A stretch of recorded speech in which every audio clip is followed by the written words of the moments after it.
All right. Thank you very much for being patient with us this evening. I'll be giving a brief statement, kind of detailing what we can about what transpired here tonight, and then Chief Day would like to say a few words. Before I get started, I do want to share that we are in the early stages of this investigation, so we can't share everything this evening, but in an effort to be transparent, we're going to share as much as we can at this hour. With that, I can say that at 5:15 tonight, the Portland Police Bureau's Special Emergency Reaction Team, also known as CERT, was executing a search warrant at a home in the 100 block of Southeast 124th Avenue.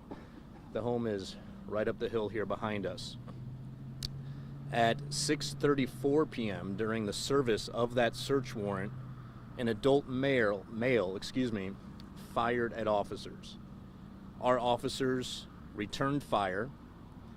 There was a CERT medic on scene, and immediately that medic started life-saving measures on the individual who was struck by the gunfire, and that individual was pronounced deceased at 6:38, so about 4 minutes after the gunfire erupted. I can tell you that a firearm was recovered near the suspect's body, and we'll be sharing a photo of that gun in the next few minutes.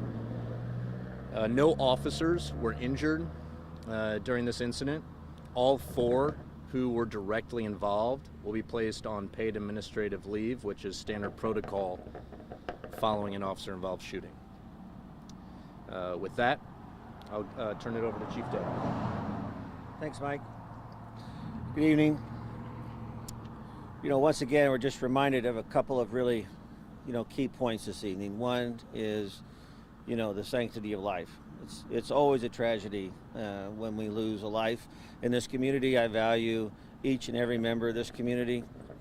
But it's also a solemn reminder of the risk that our men and women take every single day to make sure that Portland is a place where people want to live and play and work and enjoy. And there's some risk associated with the work that we do. And tonight we're fortunate that our officers will be going home safely to their families, and I'm grateful for that. I'm committed as an organization to a very thorough and transparent process. We'll be releasing as much information as possible, as quickly as possible. We're working closely with our outside agency partners as part of the Major Crimes Team investigation.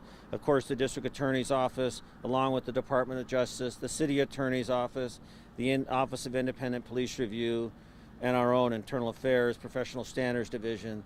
This will have plenty of eyes on it to make sure that we are consistent with our policies and our trainings going forward. That's going to be very important to us. And also that we're going to continue to make our effort around one of our primary goals of reducing crime and the fear of crime. And to do so, we're going to be, at times putting ourselves in situations like we did tonight, where our members once again take on this inherent risk because we believe it's in the best interest and the safety for our community. And I'm grateful that the men and women of the Portland Police Bureau continue to answer the call and be available to that. So thanks for being here tonight. Thankful that our officers are going home safely this evening, and we'll get more information out as soon as possible.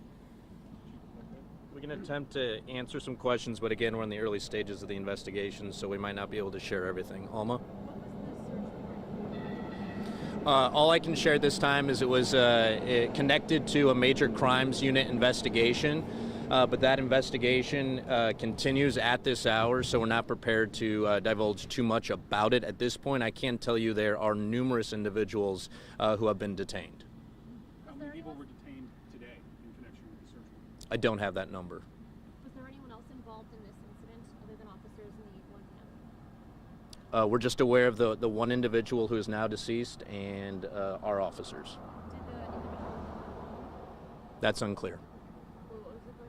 If the individual who died here tonight lived at this residence, and that's still being worked out. Again, we're in the early stages, so we're still trying to piece this all together. So did the individual who fired at officers say anything to officers prior to it?